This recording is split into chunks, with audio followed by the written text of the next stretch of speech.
जब भी जीवन में अन्याय होता है, मन में एक ही प्रश्न उठता है, क्या ईश्वर देखते नहीं?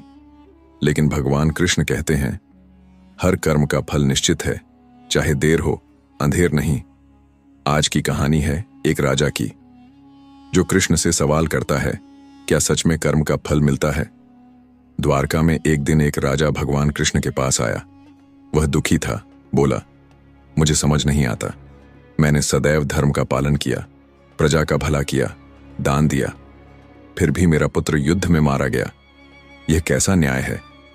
कृष्ण मुस्कुराए और बोले, राजन, चलो एक यात्रा पर। वे दोनों एक जंगल से गुजरे। वहां एक वृद्ध साधु ध्यान में लीन था।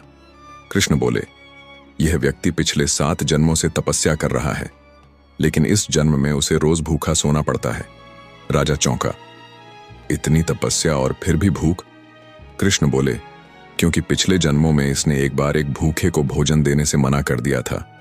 कर्म लौट कर आता है, चाहे जब भी किया हो। फिर वे एक गांव पहुंचे।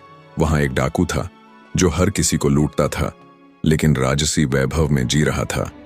राजा ने आश्चर्य से पूछा, यह पापी इतना सुखी क्यों है? कृष्ण बोले, इसने एक जन्म पहले अपनी जान की परवाह किए बिना एक गाय की रक्षा की थी। उस पुण्य का फल इसे अब मिल रहा है। परंतु याद रखो, जब इस पुण्य का फल समाप्त होगा, तब इसका पाप भी इसका पीछा नहीं छोड़ेगा। कृष्ण ने राजा की ओर देखा और कहा, कर्म का लेखा जोखा बहुत सूक्ष्म होता है।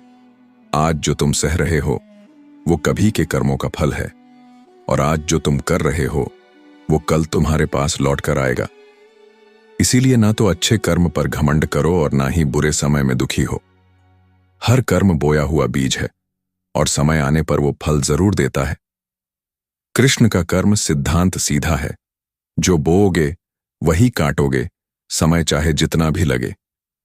यही है जीवन का सबसे बड़ा सत्य।